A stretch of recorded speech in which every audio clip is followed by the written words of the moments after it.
The elderly millionaire could not hold back the tears when he saw the waitress's necklace and realized that in that moment, his life would change forever.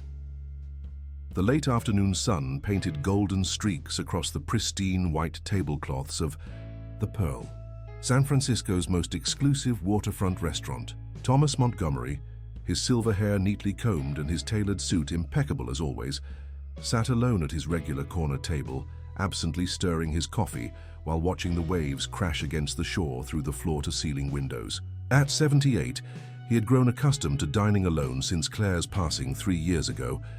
The successful textile magnate still maintained his routine, more out of habit than genuine enjoyment.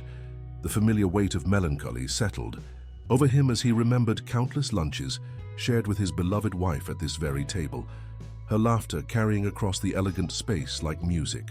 His reverie was interrupted by a young waitress approaching with the day's special menu. She couldn't have been more than 25, with warm brown eyes and a gentle smile that reminded him of someone he couldn't quite place. As she leaned forward to pour water into his glass, something caught the light, drawing his attention to her neck. Thomas's hand trembled, causing his coffee spoon to clatter against the delicate china.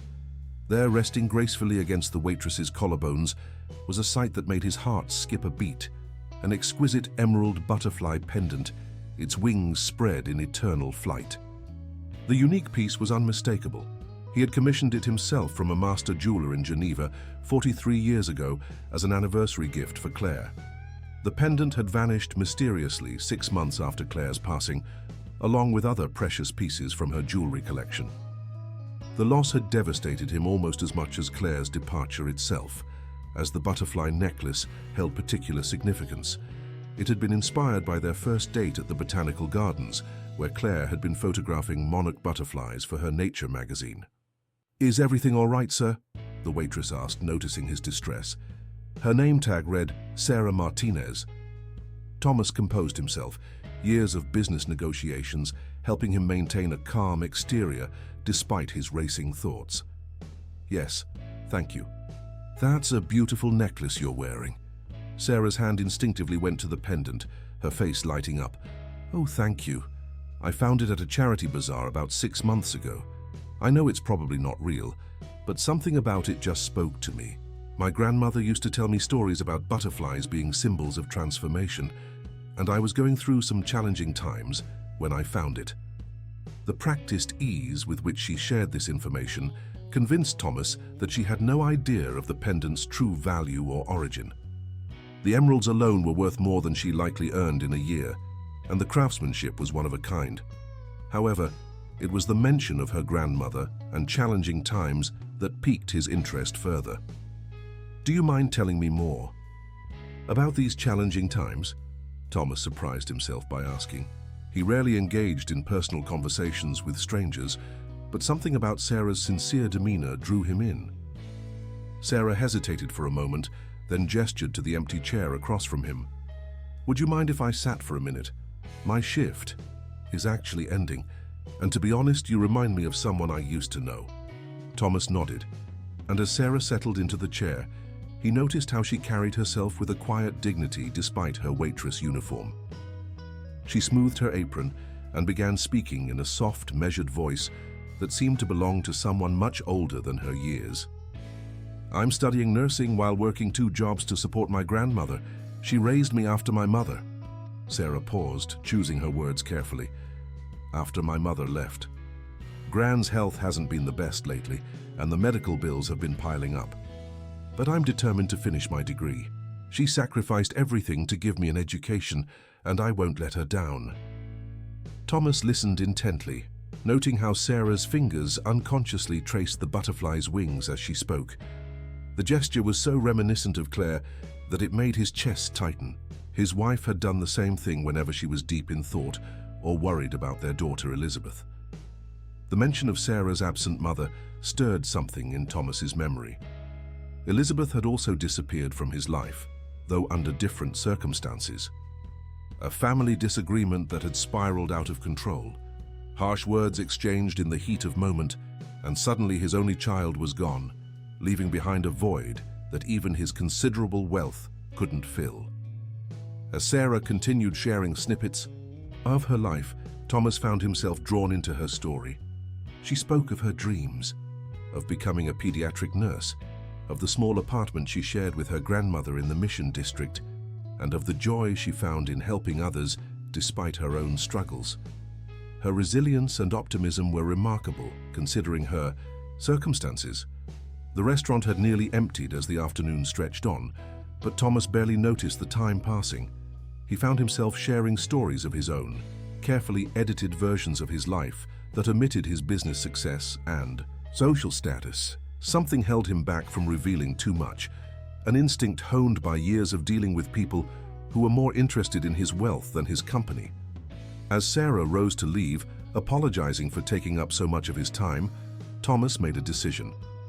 He would return to the Pearl, not just to investigate the mystery of Claire's necklace, but to learn more about this young woman who had unwittingly walked into his life wearing a piece of his past.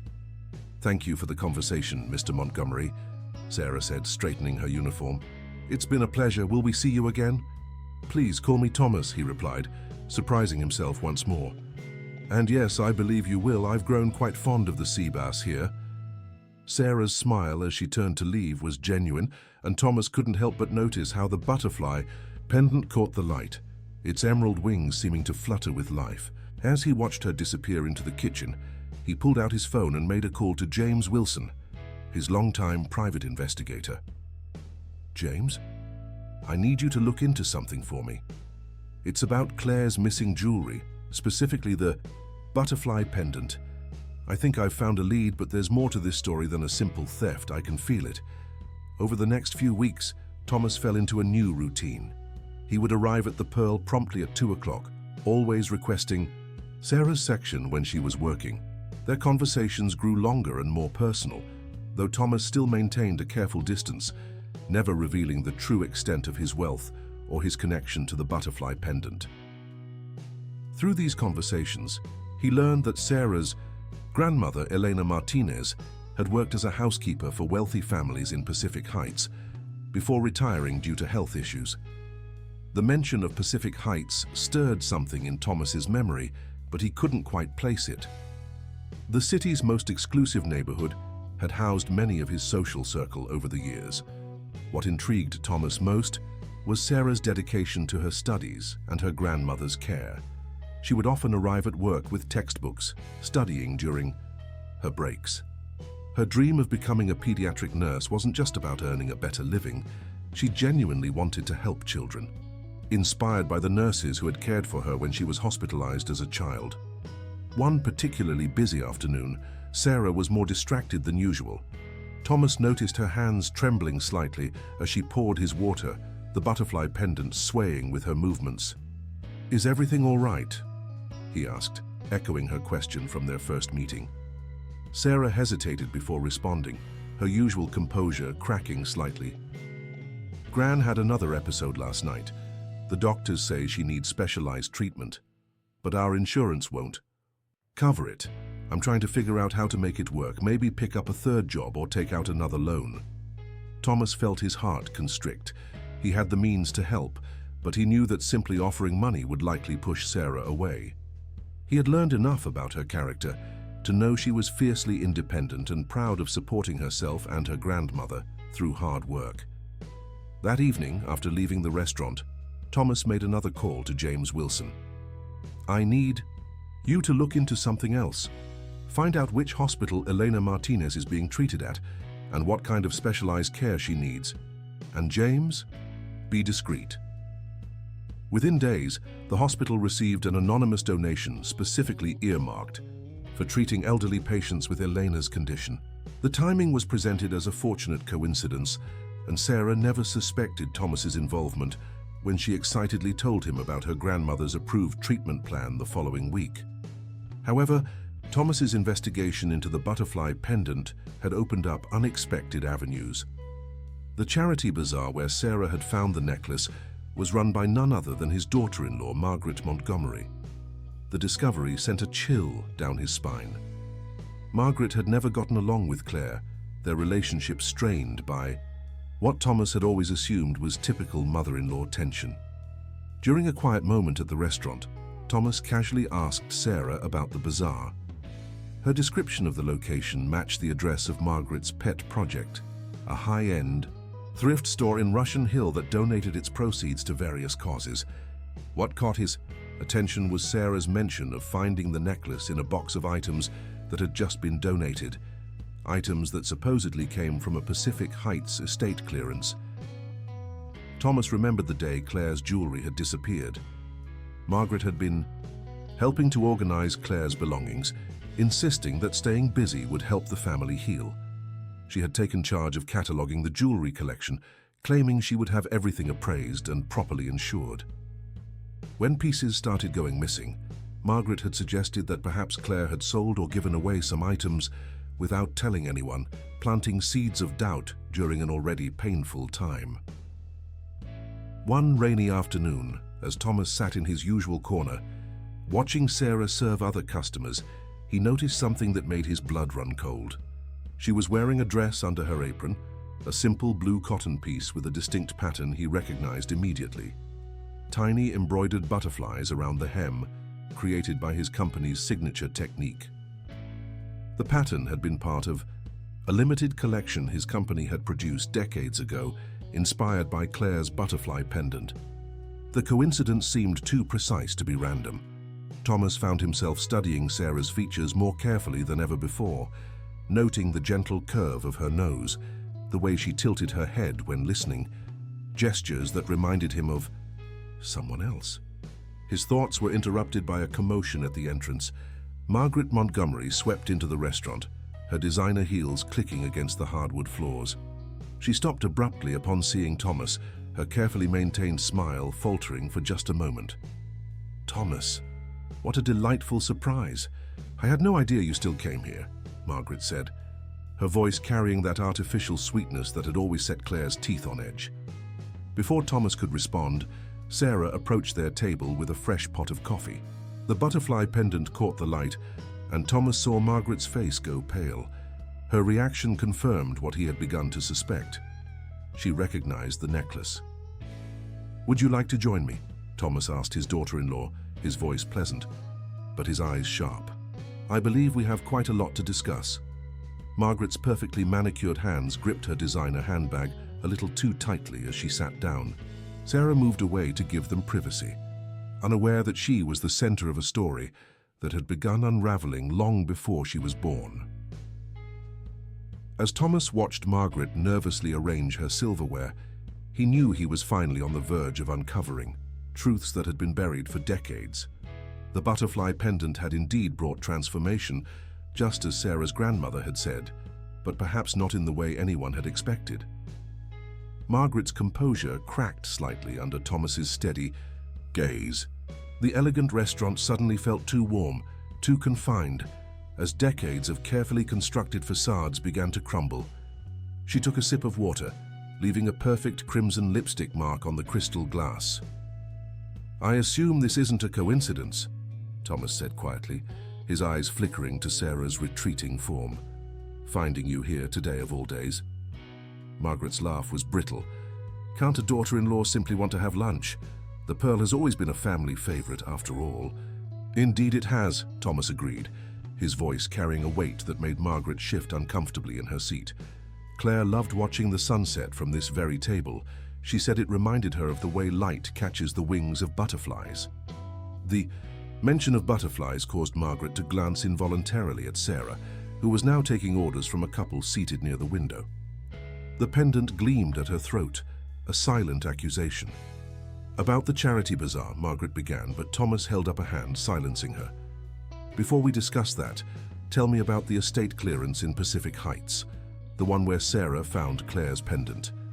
His tone was conversational, but his eyes were steel. Margaret's perfectly plucked eyebrows drew together in confusion. "Estate clearance? I don't know what you're talking about. We receive dozens of donations every week." "Interesting," Thomas mused, pulling out his phone and scrolling through some messages. "Because according to my sources, there hasn't been an estate clearance in Pacific Heights for the past 8 months. Certainly none involving jewelry donations." The color drained from Margaret's face. She opened her mouth to speak, then closed it again, her carefully manicured nails drumming against the white tablecloth. "Would you like to try again?" Thomas asked softly. "Perhaps this time with the truth?" Before Margaret could respond, Sarah approached their table again. "Can I get you anything else? Our chef just prepared a fresh batch of Claire's favorite lemon tart." Both Thomas and Margaret startled at the mention of Claire's name. Sarah, noticing their reaction, quickly explained, "Oh, I'm sorry, that's what we call it in the kitchen. Apparently it was created years ago for a regular customer named Claire who loved butterflies. There's even a small butterfly design pressed into the pastry. It's not on the regular menu anymore, but Chef Marcus still makes it specially sometimes." Thomas felt his throat tighten with emotion. He had no idea the restaurant still made Claire's signature dessert. Marcus, the head chef, had been there for over 3 decades, and Claire had always praised his talent for remembering every regular customer's preferences. "We'll take 2, Thomas managed to say, his voice rougher than usual. Sarah nodded and hurried away, leaving them in a heavy silence, laden with unspoken revelations. Margaret seemed to deflate slightly, her perfect posture sagging. "I suppose you want to know everything?"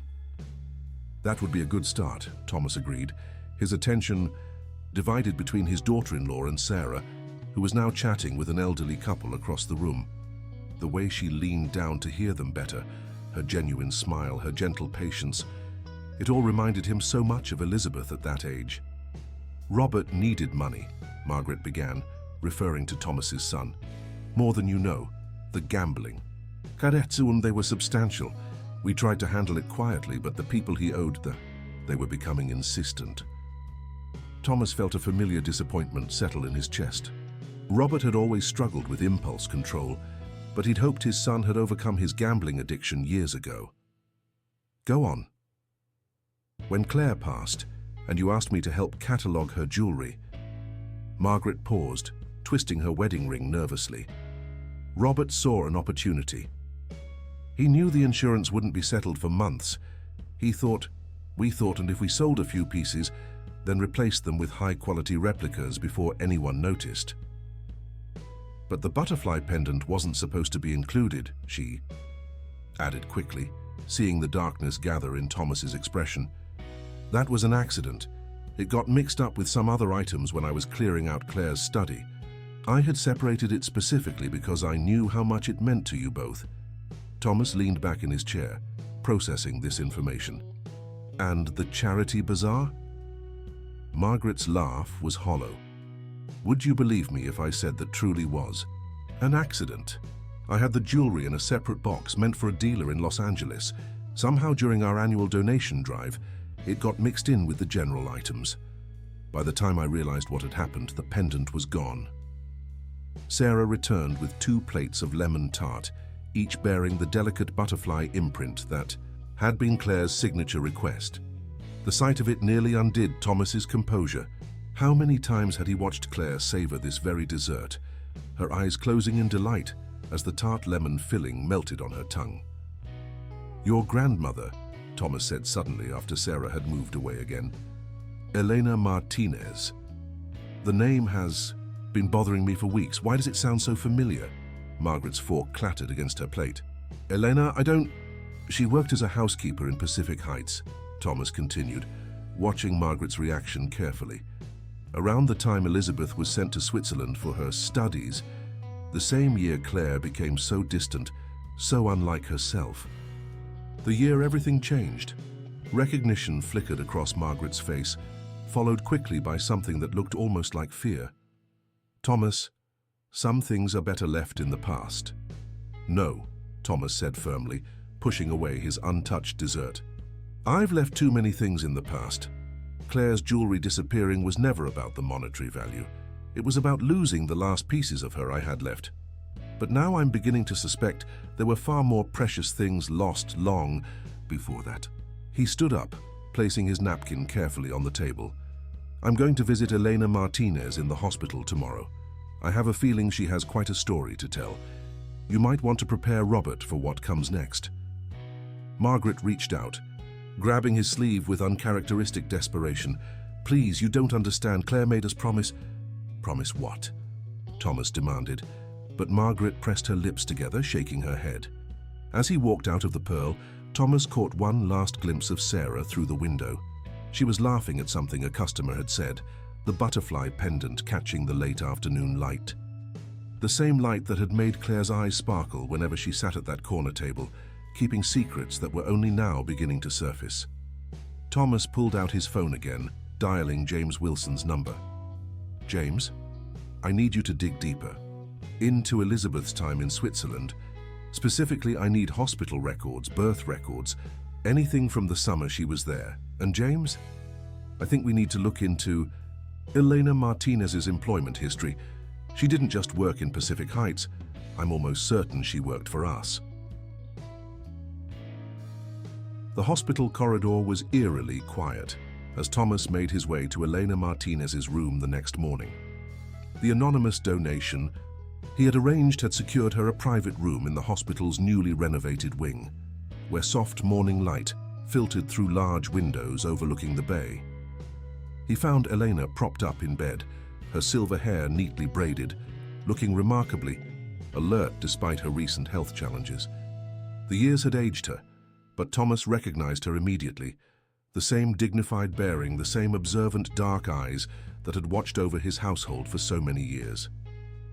"Mr. Montgomery," Eleanor said softly, showing no surprise at his appearance. "I wondered when you would come."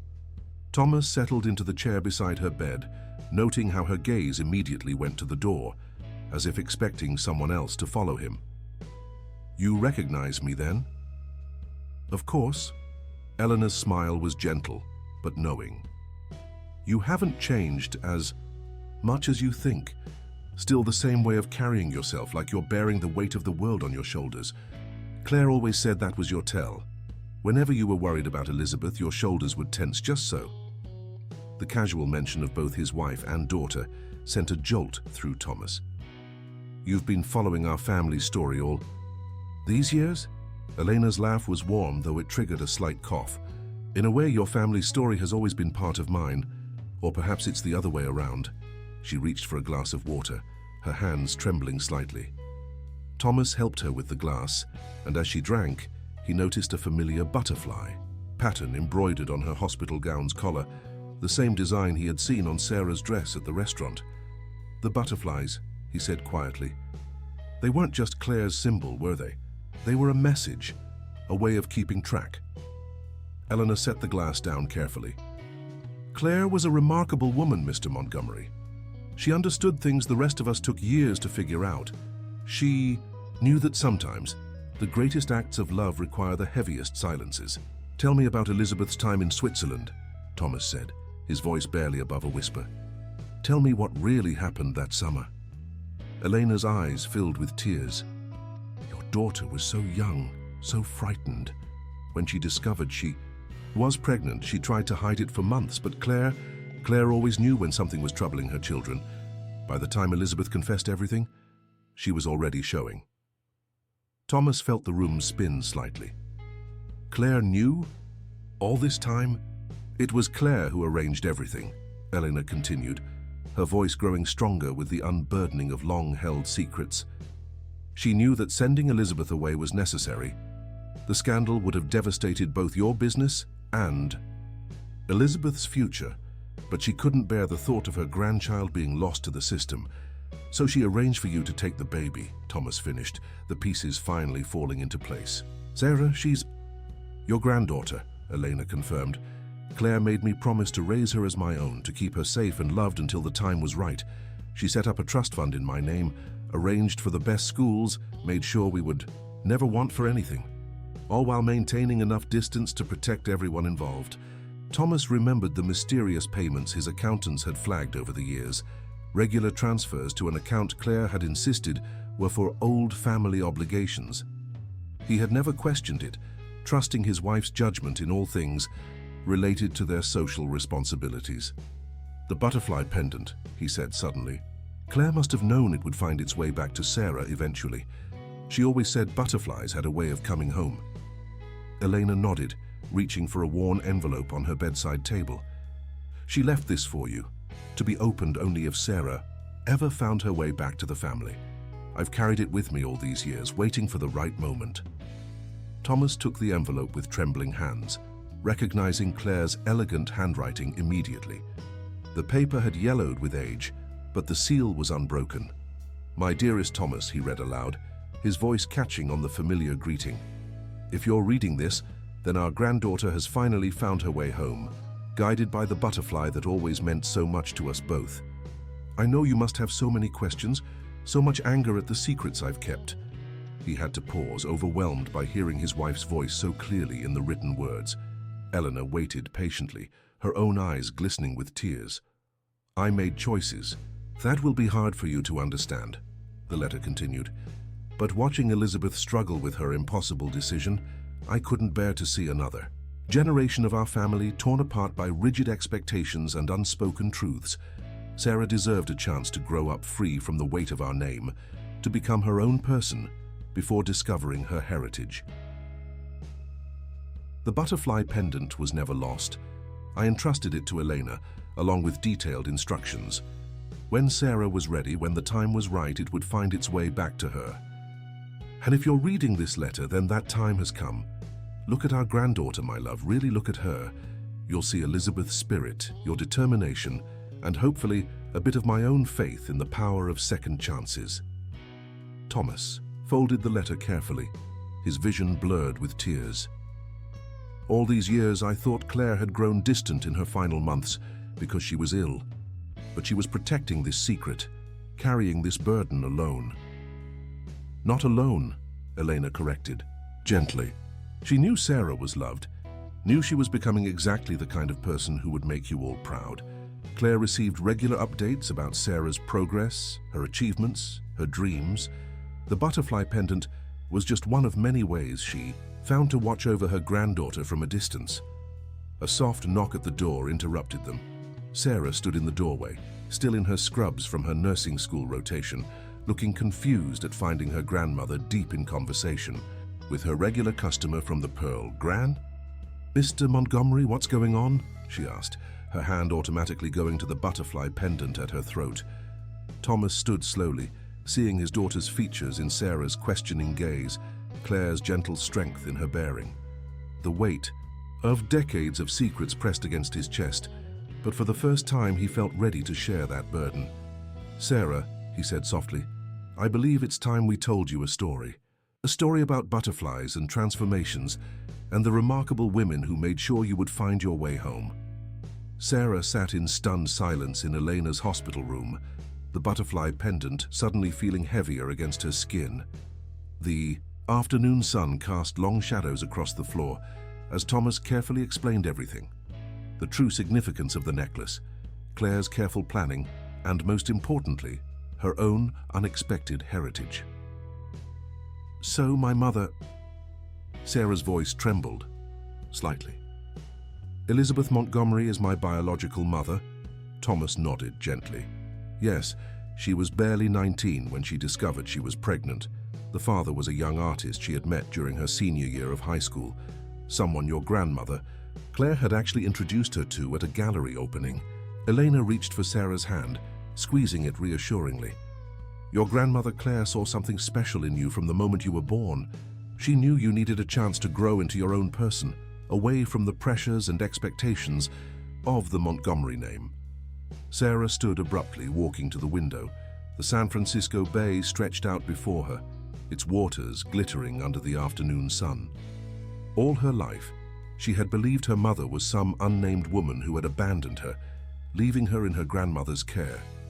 Now, learning that her entire existence was part of an elaborate plan orchestrated by a woman she had never met, it felt overwhelming.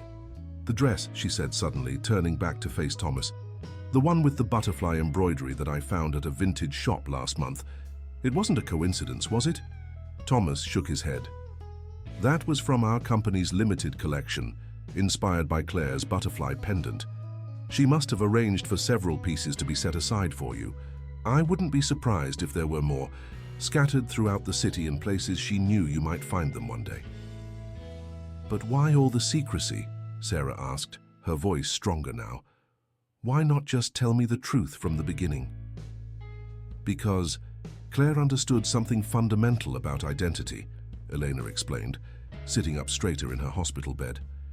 She knew that growing up as Sarah Martinez, daughter of a housekeeper, would shape you differently than growing up as Sarah Montgomery, heir to a fortune. She wanted you to become your own person, to develop your own strength and values.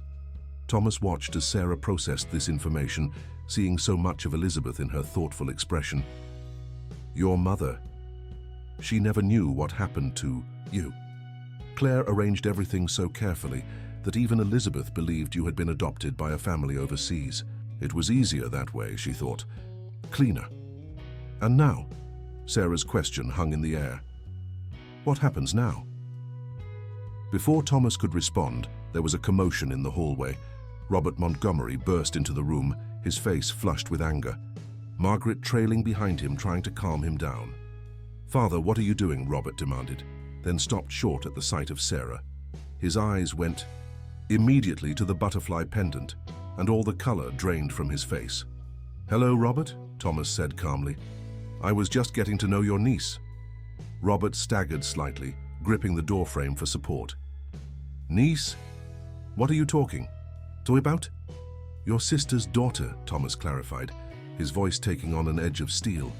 The one you nearly cheated out of her inheritance when you sold your mother's jewelry collection to pay off your gambling debts. Margaret stepped forward, her designer heels clicking against the hospital floor. Thomas, please, we can explain everything. Can you? Thomas's question was quiet but pointed. Can you explain why you never questioned where the money came from to cover Robert's debts all those years? The convenient business opportunities that always seemed to appear just when you needed them most? Understanding dawned on Robert's face. Mother, she knew about the gambling? Claire knew everything, Elena said softly. She protected all of you in her own way. Even when you sold her jewelry, she made sure the most important pieces found their way back to where they belonged. Sarah watched this family drama unfold with a strange sense of detachment. These people, her uncle, her aunt by marriage, were strangers to her, yet their actions had shaped her life in ways she was only beginning to understand. I don't want your money, Sarah said suddenly, her clear voice cutting through the tension. Any of it. I have my own life, my own dreams. I'm nearly finished with nursing school, and I've worked hard for everything I have. Thomas felt a surge of pride at her words, recognizing Claire's quiet dignity in Sarah's stance. No one's asking you to change who you are, Sarah, but you deserve to know your history, to understand where you come from. And there are things Claire left for you, things that are rightfully yours. Robert had been standing silently, staring at Sarah with an unreadable expression. She looks just like Elizabeth at that age, he said finally, his voice rough with emotion. How did I not see it before? Because you weren't looking, Margaret answered, surprising everyone. None of us were. We were all too caught up in our own secrets, our own guilt. She turned to Sarah, her perfectly maintained facade cracking. Slightly. I truly didn't know about you when I donated that necklace to the bazaar, but perhaps subconsciously I wanted it to be found, wanted all of this to finally come to light. Elena watched this exchange with knowing eyes, reaching for the drawer of her bedside table. There's something else you should see, Sarah. Something Claire left in my care to be given to you when the time was right. She pulled out a worn leather journal, its pages thick with inserted photographs and letters. Your grandmother kept this from the day you were born. Every milestone, every achievement she heard about through my updates, she documented all of it. She may not have been present in your life, but she never stopped watching over you. Sarah took the journal with trembling hands, opening it to find pages filled with Claire's elegant handwriting. There were pressed flowers, old newspaper clippings of school achievements, even a small sketch of a butterfly that looked remarkably like her pendant. There's more, Thomas added quietly. Claire left detailed instructions about everything. The butterfly pendant was just the beginning. It was meant to lead you to other discoveries, other pieces of your heritage. She created a treasure hunt of sorts, leaving clues throughout the city. The afternoon sun had begun to set, casting a golden glow across the hospital room. In that moment, as Sarah held her grandmother's journal and felt the weight of the butterfly pendant against her skin, She understood something profound about family, identity, and the intricate ways love could manifest itself across generations. "I want to know everything," she said finally, looking up at Thomas with determined eyes. "Not for the inheritance, not for the Montgomery name, but because Claire went to such lengths to make sure I would find my way back here. I owe it to her memory to understand why." The following week passed in a whirlwind of revelations as Sarah began to unravel the elaborate path Claire had laid out for her. The butterfly pendant, she discovered, was more than just a beautiful piece of jewelry. It was a key to understanding her heritage, with tiny engravings on its wings that, when examined under magnification, revealed coordinates to various locations throughout San Francisco. The first set of coordinates led them to an old antique shop in North Beach, where a locked wooden box had been waiting for nearly 25 years. Inside, they found a collection of letters Claire had written to Sarah throughout the years, never sent, but carefully preserved, each one sealed with a tiny butterfly stamp. "My dearest granddaughter," the CG first letter began, dated just days after Sarah's birth. "Today I held you for the first and last time, and in those precious moments, I made you a promise. Though you may not know me, though years may pass before you discover who you truly are, I will ensure that you are surrounded by love, opportunity, and the freedom to become whoever you choose to be." Thomas watched as Sarah read through the letters, each one revealing another layer of Claire's careful planning. There were notes about Sarah's first steps, her first words, her first day of school, all faithfully reported by Elena over the years, all celebrated in Claire's elegant handwriting. "She never missed a single milestone," Sarah said wonderingly, carefully replacing the letters in their box. Even from a distance, she was always watching, always caring. The second set of coordinates brought them to a small art gallery in Hayes Valley, where they discovered a collection of Elizabeth's teenage artwork that Claire had preserved.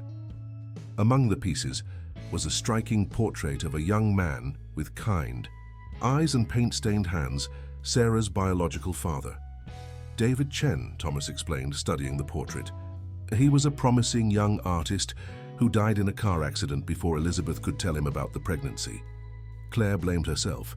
She had introduced them at this very gallery during a student art show. Sarah traced the lines of her father's face in the portrait, seeing echoes of her own features in his gentle smile. "Did he ever know about me?" "No," Thomas said softly, but Claire made sure to preserve his memory, his art. She wanted you to know where your creative spirit came from. The third set of coordinates led to something unexpected, a small cottage in the Presidio, overlooking the Golden Gate Bridge. As they stood in front of it, Thomas handed Sarah a key that had been stored in Claire's safety deposit box. "This was Claire's private retreat," he explained. "None of us knew about it. Not even I knew she had purchased this place. According to her letters, she bought it the day you were born, setting it up as a trust in your name." Inside, they found a space frozen in time. The walls were covered with butterfly-themed artwork, and large windows filled the cottage with natural light. On a desk in the corner sat a collection of photo albums, each one documenting Sarah's life from afar. School performances Eleanor had secretly photographed, graduation ceremonies watched from a distance, candid moments of Sarah growing up. "She was always so close," Sarah whispered, running her hands over the album covers. "All this time she was right here, watching over me." The cottage also contained a surprise that brought tears to Thomas's eyes, Claire's personal diary, filled with entries about her struggle to keep Sarah's existence a secret, her pain at watching Elizabeth grieve for a child she thought was lost forever, and her hope that someday, when the time was right, the truth would bring healing rather than hurt. Meanwhile, the dynamics within the Montgomery family were shifting. Robert, shaken by the revelations about his mother's role in covering his gambling debts, had finally agreed to seek professional help. Margaret, perhaps seeking redemption, had thrown herself into helping Sarah discover more of Claire's carefully laid clues. Elizabeth, however, remained unaware of these developments. She was traveling in Europe, unreachable by conventional means. Thomas had decided to wait until she returned to share the news, knowing that such a life-altering revelation deserved to be delivered in person. One evening, as Sarah and Thomas sat in the cottage reviewing more of Claire's documents, they discovered something that changed everything. A letter addressed to Elizabeth, meant to be delivered only when Sarah had found her way back to the family. She thought of everything, Thomas said, holding the sealed envelope. Even now she's guiding us, showing us the way forward. Sarah looked up from a photo album, her eyes bright with unshed tears. Do you think my mother will want to know me, after all this time? Thomas reached across the desk, taking her hand.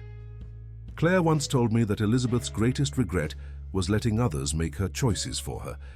Your mother never wanted to give you up. She was young, scared, and convinced by everyone around her that it was the only option. Everyone except Claire, who found a way to keep you close while giving you the freedom to grow into your own person. Through the cottage's windows, they could see the sun setting over the Golden Gate Bridge, painting the sky in shades of gold and purple. The butterfly pendant at Sarah's throat caught the fading light, its wings seeming to shimmer with possibilities. Whatever happens next, Thomas said softly, know that you're already part of this family. Not because of DNA or inheritance, but because Claire chose you, protected you and loved you from afar all these years. She believed in the power of transformation. That's why butterflies meant so much to her.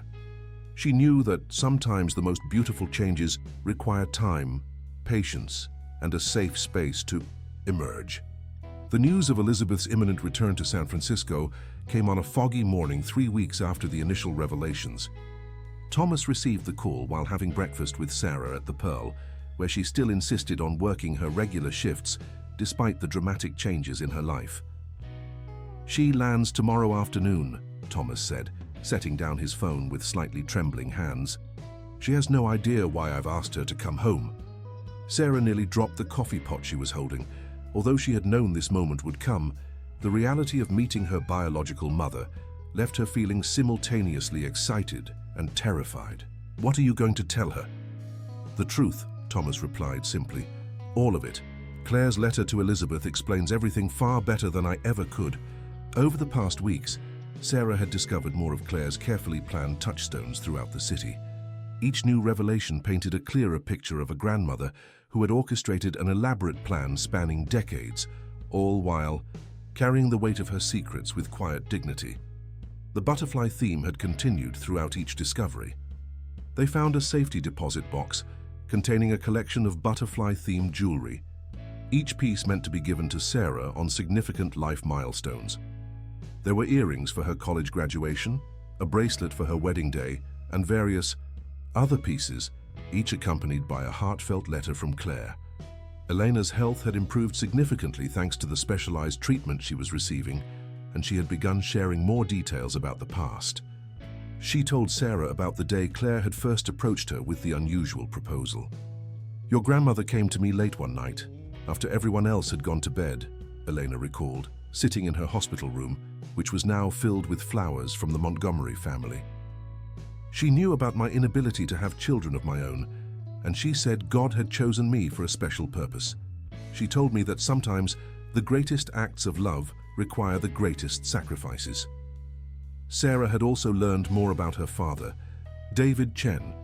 Claire had kept track of his family over the years, and Sarah discovered she had paternal grandparents living in Seattle who had never known about her existence.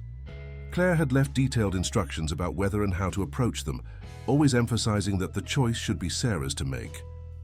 The morning of Elizabeth's arrival dawned clear and bright, the fog lifting to reveal a pristine San Francisco day. Sarah stood in front of her mirror in the cottage, which she had begun to think of as her sanctuary, carefully fastening Claire's butterfly pendant around her neck. You don't have to come to the airport, Thomas had told her the night before. We can do this however you're comfortable. But Sarah had insisted on being present. I've spent my whole life wondering about my mother. I want to be there from the first moment. They arrived at San Francisco International Airport an hour before. Elizabeth's flight was scheduled to land. Thomas had arranged for them to use the private terminal, away from the crowds and curious eyes. Robert and Margaret had offered to come, but Thomas felt it would be overwhelming for Elizabeth to face the entire family at once. As they waited, Sarah studied her reflection in the terminal's windows. She had chosen to wear one of the dresses found in Claire's cottage, an elegant blue silk piece with subtle butterfly embroidery along the hem. Elena had helped her style her hair in a way that emphasized her resemblance to Elizabeth, though Sarah hadn't been sure if that was the right choice. "Tell me about her," Sarah asked Thomas, breaking the tense silence. "What's she like?" Thomas smiled softly. "She's passionate, creative, and fiercely independent, much like you. She never quite fit the mold of what society expected from a Montgomery heiress. Claire always said Elizabeth had a wild heart, meant to fly free." The announcement of Elizabeth's flight landing came over the speaker system, making them both jump slightly. Sarah's hand went instinctively to the butterfly pendant, a gesture Thomas had noticed she shared with both Claire and Elizabeth. "What if she doesn't want to know me?" Sarah whispered, voicing her deepest fear. "Impossible," Thomas assured her, squeezing her hand. "Elizabeth has carried the weight of losing you for 25 years. Claire knew that someday, when the time was right, you would both be ready for this moment." The private terminal doors opened, and Elizabeth Montgomery stepped through looking exactly like her photos in Claire's albums. Tall, elegant, with the same warm brown eyes as Sarah. She was wearing a casual but expensive travel outfit, her dark hair streaked with subtle grey at the temples. She spotted Thomas first, her face lighting up with a smile that quickly turned to confusion when she saw he wasn't alone. She moved closer, her steps faltering as she took in Sarah's appearance. "Dad?" Elizabeth's voice wavered slightly. "What's going on?" Thomas stepped forward, taking his daughter's hands in his. "Elizabeth, there's something you need to know. Something your mother arranged long ago, waiting for the right moment." He pressed Claire's letter into her hands. "Perhaps you should read this first." Elizabeth's hands trembled as she opened the envelope, recognizing her mother's handwriting immediately. Her eyes moved rapidly across the page, her face cycling through a range of emotions. Confusion, shock, disbelief, and finally, a dawning understanding that brought her to her knees. "It's not possible," she whispered, looking up at Sarah with tears streaming down her face. "They told me. They said you were adopted by a family in Geneva." Sarah took a tentative step forward, the butterfly pendant catching the morning light. Elizabeth's eyes fixed on it immediately, recognition flooding her features. "Mum's pendant," she breathed. "But how?" "Claire arranged everything," Thomas explained gently. "She made sure Sarah would be loved and protected, while leaving a trail of breadcrumbs that would eventually lead her back to us, back to you." Elizabeth stood slowly, her eyes never leaving Sarah's face. "You have David's smile," she said softly, reaching out to touch Sarah's cheek with trembling fingers. "I see him in you. And Mom, you have her grace." The terminal fell silent as mother and daughter studied each other, 25 years of separation crystallizing into this single moment. Then, with a small sob, Elizabeth pulled Sarah into her arms, holding her as if she never intended to let go again. "I'm so sorry," Elizabeth whispered into Sarah's hair. "I was so young, so scared. They all told me it was for the best, that you would have a better life with another family. Only Mom, only Claire." "She knew," Sarah finished, her own tears falling freely. "She knew we would need each other someday." Thomas watched his daughter and granddaughter embrace, seeing Claire's influence in every detail of this moment. Thus, from the butterfly pendant that had started it all to the subtle matching of their outfits, carefully planned through Claire's instructions. Even now, years after her passing, she was orchestrating their healing, bringing their family full circle. The days following Elizabeth's return were filled with intense emotions as mother and daughter began the delicate process of getting to know each other. They spent hours in Claire's cottage, going through albums and letters together, with Elizabeth filling in the gaps in Sarah's knowledge about her early life and family history. "I was in my final year of high school when I met your father," Elizabeth explained one afternoon, as they sat in the cottage's sunny reading nook. "Mom had taken me to an art exhibition featuring young local talents. David was there showing his paintings. He had such gentle eyes and paint-stained hands. I fell in love instantly. Sarah listened intently, drinking in every detail about the father she'd never known. Gran, Elena, she told me that Claire kept track of his family. Did you know she did that? Elizabeth shook her head, wiping away tears. Mum never told me anything. I think she knew I wasn't ready. After losing you, after David's accident, I couldn't handle any more pain, so I ran away to Europe trying to escape my memories. Thomas, who had been quietly watching their interaction, spoke up from his position by the window. Claire protected everyone in her own way. She knew you. Needed time to heal, Elizabeth, just as she knew Sarah needed time to become her own person before learning about her heritage. The butterfly pendant had taken on new meaning for Sarah as she learned more about her family history. Each time she touched it, she felt connected not just to Claire, but to generations of strong women who had shaped her life from afar. One morning, as Sarah was preparing for her nursing school graduation, she discovered another of Claire's carefully planned surprises. Hidden in the cottage's study was a sealed envelope marked for Sarah's graduation day. Inside, she found a letter and a small key. "My dearest granddaughter," the letter began, "if you're reading this, then you've achieved one of your dreams, becoming a nurse. Your dedication to helping others would have made your father proud. David always said that art and healing were similar. Both required gentle hands and an understanding heart." The key, they discovered, opened a small safe deposit box at the bank.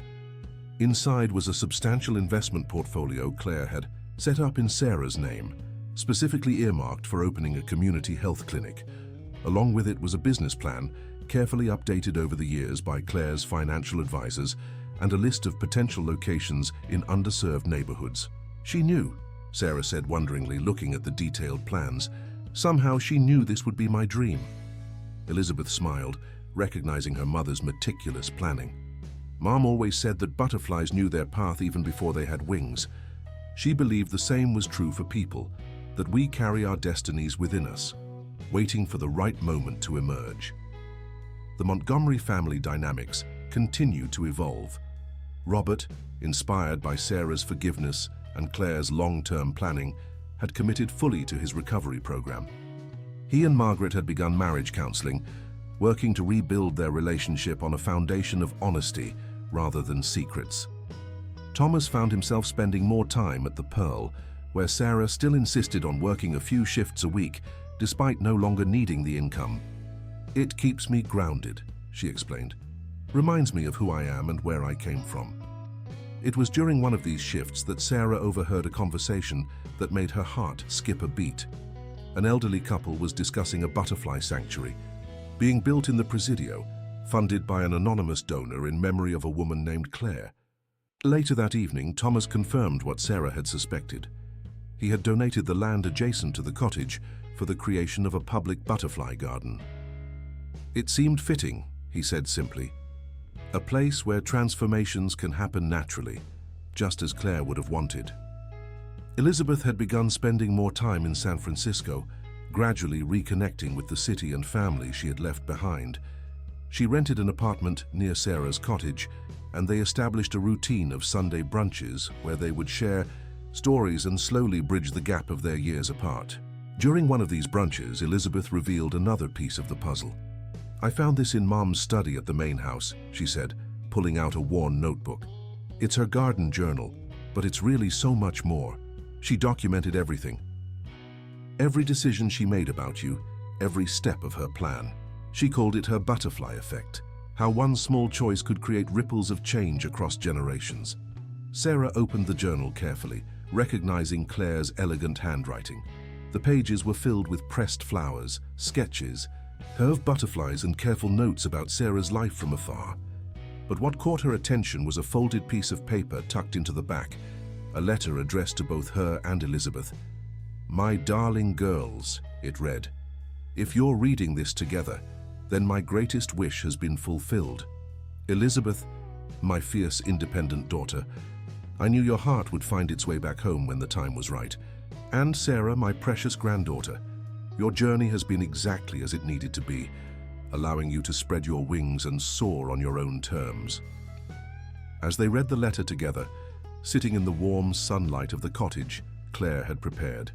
For them, mother and daughter felt the final pieces of their story falling into place. The butterfly pendant at Sarah's throat caught the light, its wings seeming to flutter with the promise of new beginnings, and the wisdom of carefully kept secrets finally brought to light. The autumn breeze carried the scent of chrysanthemums through the Presidio as construction on the butterfly sanctuary neared completion. Sarah stood at the edge of the property, watching workers install the final glass panels of the conservatory.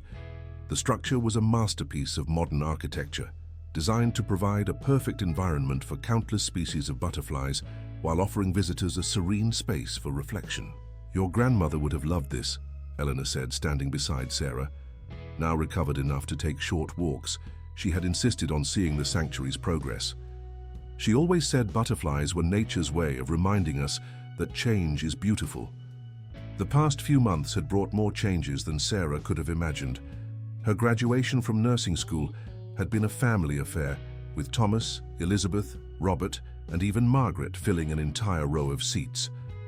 Eleanor had been there, too, proudly watching the young woman she had raised achieve her dreams.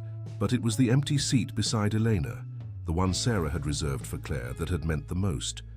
On it she had placed a framed photograph of her grandmother and a single monarch butterfly wing, preserved between glass, another treasure found in the cottage. "I've been thinking about David's family," Sarah said quietly, turning to Eleanor. "The ones in Seattle. Claire left such detailed information about them, almost as if she knew I'd want to know them. Someday." Elena nodded, understanding the weight of this decision. "Your grandmother believed that healing happens in circles, not lines. Perhaps this is another circle waiting to be completed." The sound of approaching footsteps made them turn. Elizabeth was walking toward them, carrying a familiar wooden box, the one they had found in the North Beach antique shop. Over the past months, mother and daughter had developed a habit of reading Claire's letters together, each one revealing new layers of understanding about their shared history. "I found something interesting," Elizabeth said, reaching them slightly, out of breath. "Look at this." She pulled out a letter dated just weeks before Claire's passing. The paper was slightly yellowed, but the handwriting was as clear and elegant as ever. "My dearest ones," Sarah read aloud, "as I write this, I am looking at a photograph of the Chen family taken at their gallery opening in Seattle. David's parents have created something beautiful there, a space where young artists can showcase their work, just as their son once did. They don't know it yet, but their granddaughter has inherited their son's eye for beauty and his gentle heart." Elizabeth's hand found Sarah's as they continued reading. "I've arranged for a final butterfly to guide you when the time is right. In the gallery's permanent collection, there hangs a painting, the last one David completed before the accident. It's a monarch butterfly emerging from its chrysalis, and in the bottom corner, barely visible, is a tiny signature, 'For my future.'" Sarah's breath caught in her throat. She knew. Somehow she knew I'd want to find this connection too. "There's more," Elizabeth said softly, pulling out another paper. A gallery invitation dated for the following month. "The Chen Gallery is hosting a retrospective of David's work. Claire arranged it years ago, timing it to coincide with all of this." Thomas, who had approached quietly during their discussion, spoke up. "I can have the company jet ready tomorrow, if you'd like to go, both of you." The offer hung in the air, heavy with possibility. Sarah touched the butterfly pendant that had started this journey, feeling its familiar weight against her skin. I think it's time, but first there's something else we need to do." She led them to the cottage, to a room they hadn't yet explored. Claire's instructions had been specific. This room was to be opened only when Sarah felt ready to take the next step in her journey. The key had been hidden inside the butterfly pendant itself, in a tiny compartment that had only been revealed when they had it professionally cleaned. The room turned out to be a small studio, filled with easels and art supplies. On the walls hung dozens of butterfly sketches, some by David, others by Claire, and in the center a large canvas covered with a silk cloth. With trembling hands, Sarah removed the cloth. The painting beneath it took their breath away. It was a family portrait unlike any they had seen. Claire had commissioned it from David during their brief time together, but he had never completed it. The figures were sketched in gentle lines, a young Elizabeth, clearly pregnant, sitting in the garden surrounded by butterflies. Behind her stood Claire, one hand on her daughter's shoulder, the other releasing a butterfly into the air. The background was their family estate, but transformed into a butterfly sanctuary. "Look at the date," Elizabeth whispered, pointing to the corner. The painting had been started exactly 26 years ago, the day before David's accident.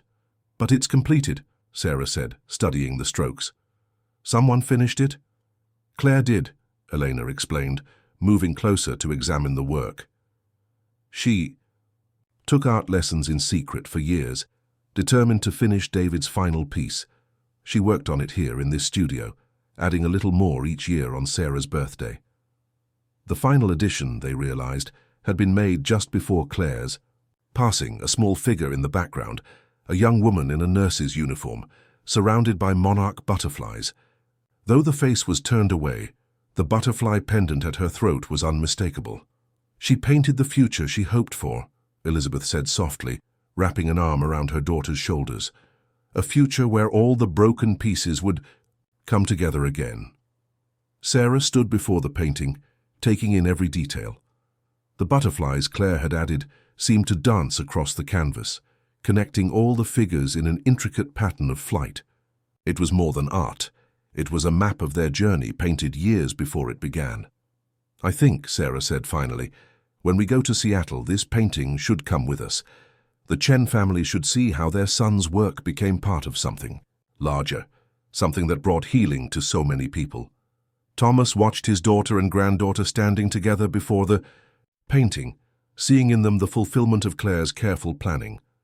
The butterfly sanctuary outside would soon be filled with new life, new transformations.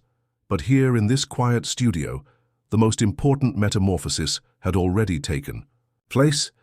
The transformation of broken hearts into whole ones, of scattered family into united strength. "Claire always said that true healing takes 3 generations, Elena remarked, her voice soft with memory.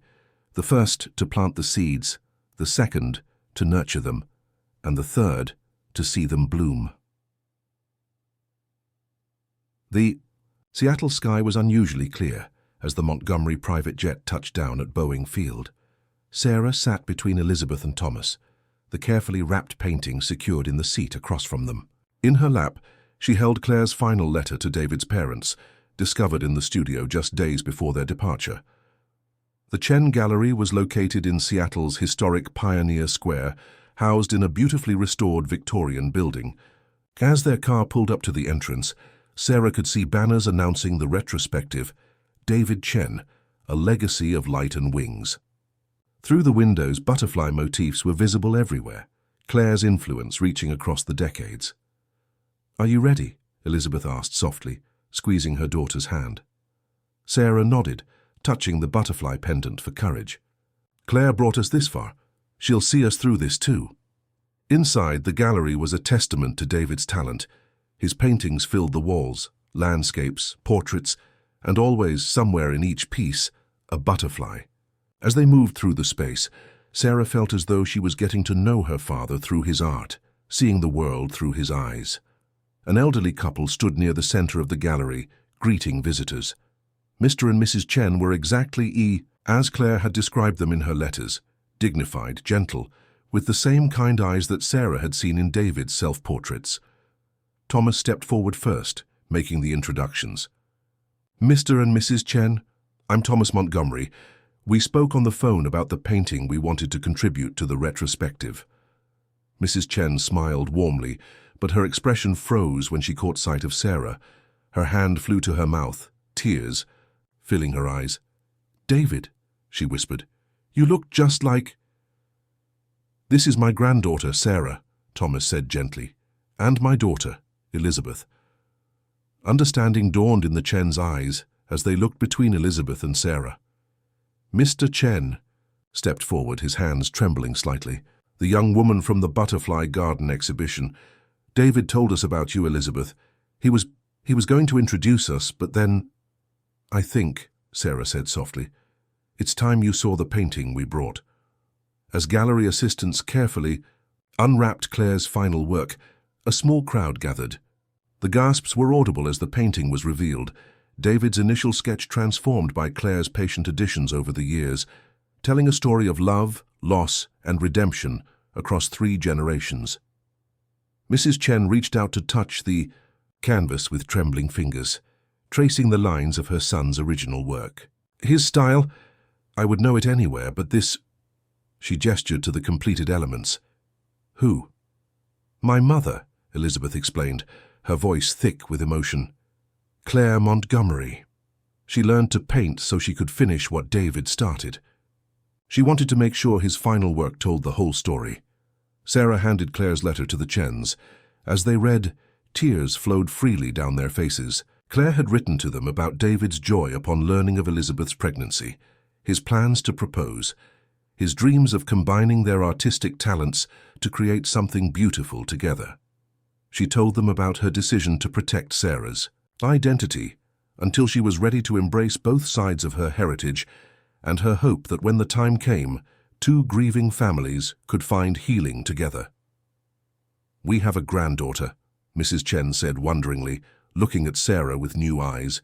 All these years, and she was becoming an artist in her own way. A healer, Sarah corrected gently. But I think maybe it's the same thing.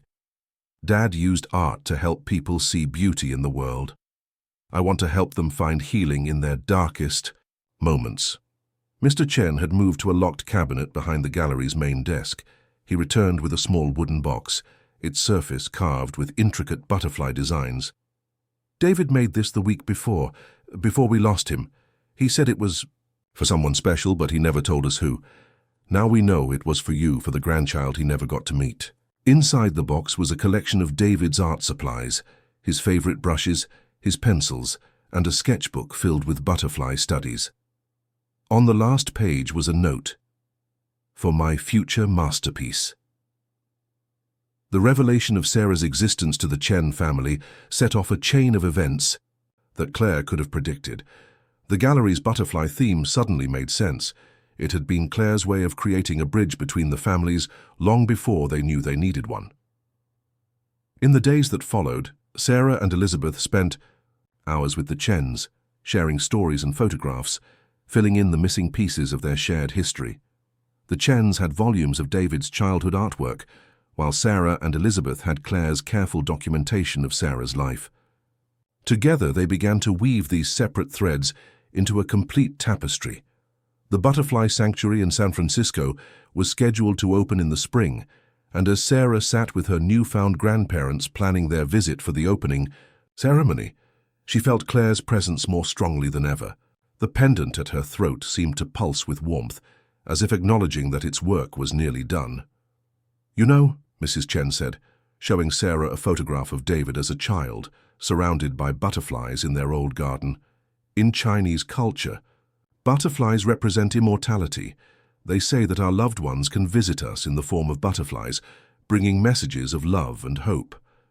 Sarah smiled, thinking of all the butterfly signs Claire had left for her throughout her life.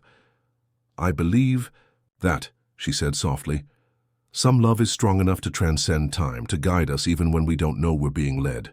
The Seattle rain had started again outside the gallery windows, but inside, surrounded by David's art and Claire's legacy, the Chen and Montgomery families had found their own pocket of sunshine.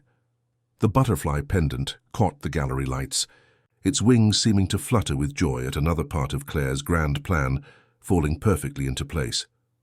Spring arrived in San Francisco with an explosion of color. The Butterfly Sanctuary's grand opening was scheduled for the first weekend in April, exactly 1 year after Sarah had first worn Claire's pendant to work at the Pearl. The timing, like everything else in Claire's grand design, was deliberate. Waitress'S Sanctuary had become more than just a memorial to Claire. It was a living testament to the power of transformation. The Montgomery Butterfly Gardens, as it was officially named, featured several distinct spaces. A tropical conservatory housing hundreds of butterfly species, meditation gardens designed with Claire's favorite flowers, and an art gallery showcasing both David's work and Claire's completion of his pieces. Sarah stood in the center of the conservatory early that morning, before the crowds would arrive for the opening ceremony. She watched a monarch butterfly emerge from its chrysalis, its wings slowly unfurling in the warm morning light. The sight reminded her of her own emergence over the past year, from Sarah Martinez, hard-working waitress and nursing student, to Sarah Chen Montgomery, who had found a way to honor both sides of her heritage while remaining true to herself. "I thought I'd find you here," Elizabeth said, entering the conservatory quietly. Mother and daughter had developed an almost telepathic connection over the months, often seeking each other out in moments of reflection. "The Chens just arrived from Seattle. Your grandfather David Sr. is already setting up his easel in the garden." Since discovering their connection, the Chen family had become an integral part of Sarah's life. David's father, a retired art teacher, had been teaching her to paint, insisting that healing and art were complementary forms of therapy. Her grandmother Lynn had shared stories of David's childhood, helping Sarah understand where her own gentle nature came from. "I found something interesting this morning," Elizabeth continued, pulling out a familiar leather-bound journal, Claire's garden diary. There was a hidden compartment in the spine. Look what was inside. She handed Sarah a small envelope, yellowed with age but sealed with Claire's distinctive butterfly wax seal. The front simply read, "For the opening day." Sarah's hands trembled as she broke the seal. "My darlings, if you're reading this, then the sanctuary is ready to open its doors. I can picture it clearly, the butterflies dancing through the air, David's art on the walls, and most importantly, both families united in celebration of life's endless capacity for renewal. Sarah, my precious granddaughter, by now you've discovered all the breadcrumbs I left along your path. The pendant that started your journey home, the cottage that kept your heritage safe until you were ready to claim it, the painting that brought the Chens into our circle of love. But there's one final butterfly waiting to spread its wings.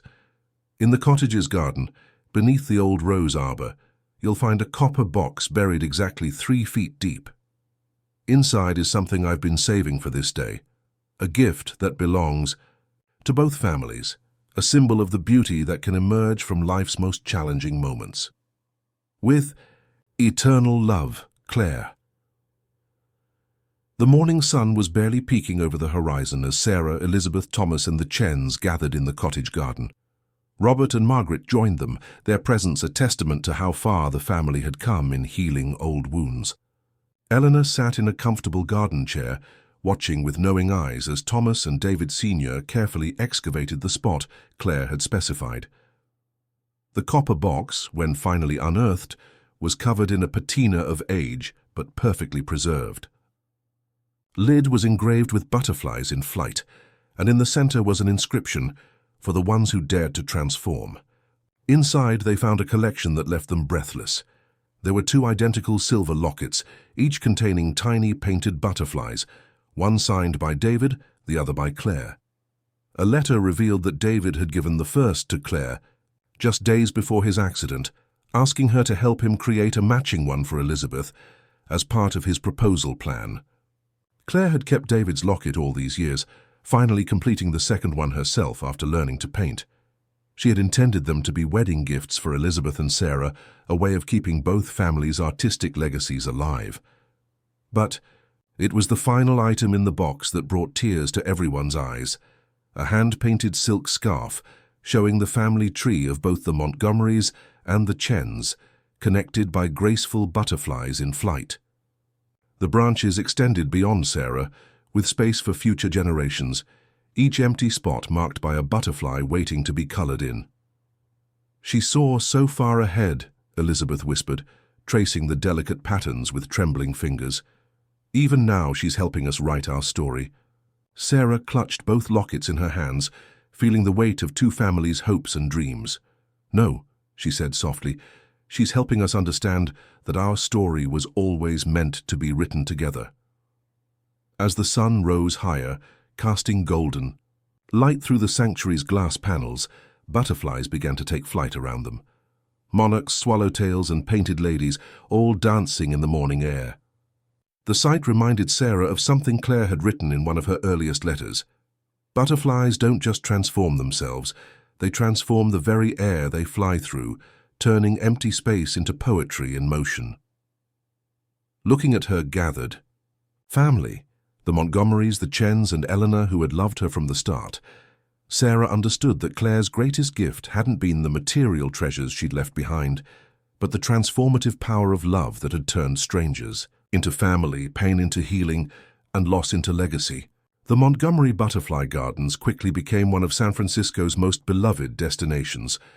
Visitors from around the world came to witness its unique blend of nature, art, and healing. But for the families who knew its true significance, it remained a sacred space where magic still happened daily. 1 year after the opening, Sarah stood in her newly completed clinic, built on the sanctuary grounds.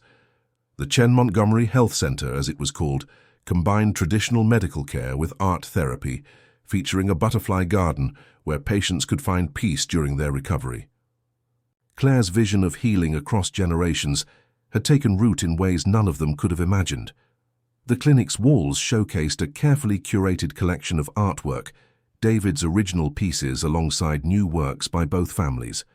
Sarah's own paintings, though amateur compared to her father's, carried the same gentle spirit that had characterized his work. The butterfly theme continued throughout the space, but subtly, like a whispered reminder of the transformation that had brought them all together.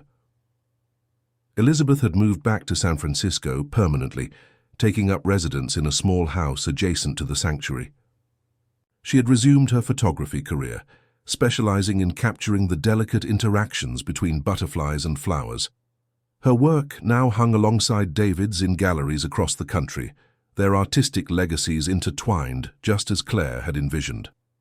Robert and Margaret had undergone their own transformation. Robert's recovery program had led him to become a counselor for others struggling with addiction, while Margaret channeled her organizational skills into managing the sanctuary's educational programs.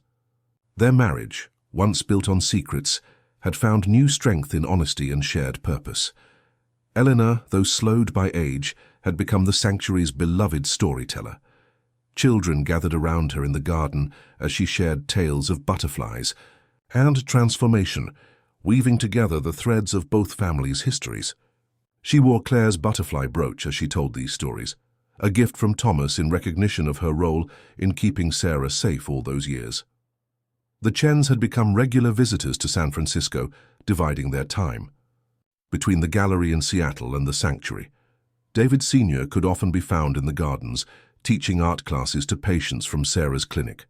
Lynn had taken to pressing flowers and butterflies between glass, creating delicate artwork that combined both families' artistic traditions.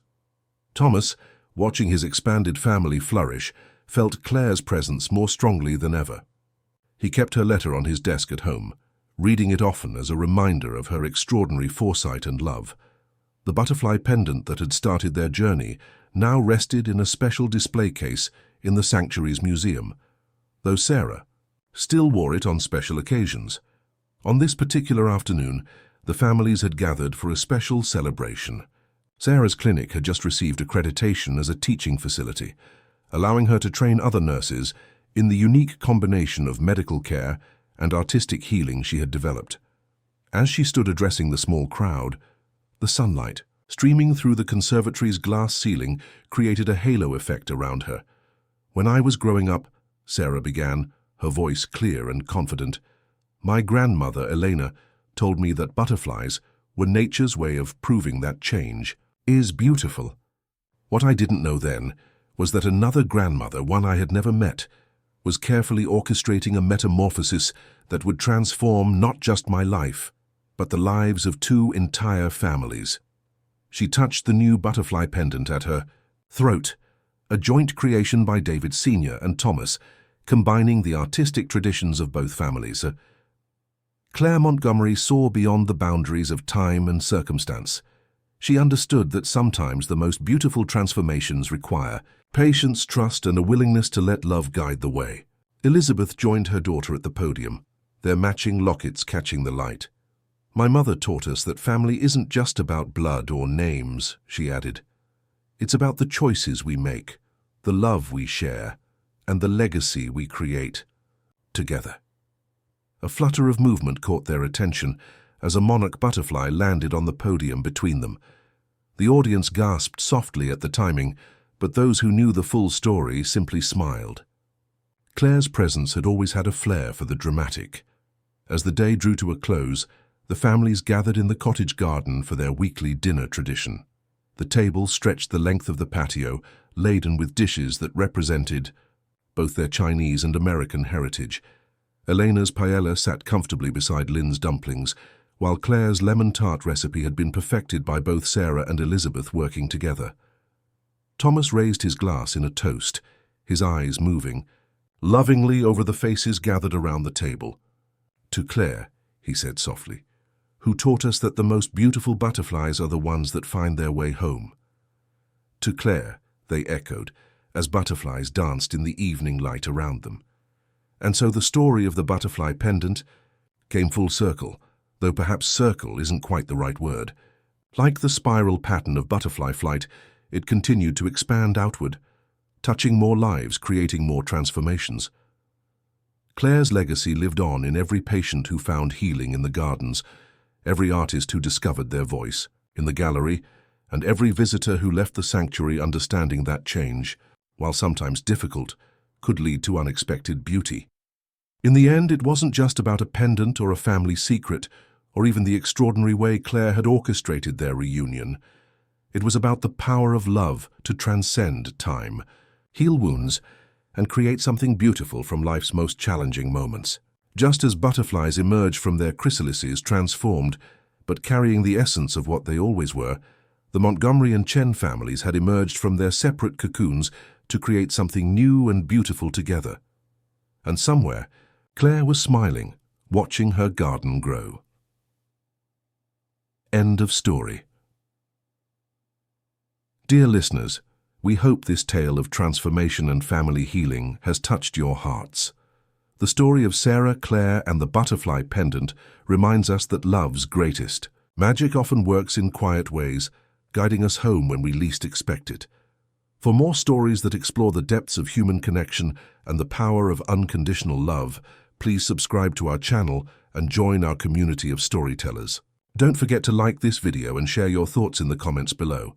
Perhaps you too have experienced a moment when something as small as a butterfly's wings changed the course of your life. Thank you for being part of this journey, and we look forward to sharing more stories of hope, healing, and transformation with you soon.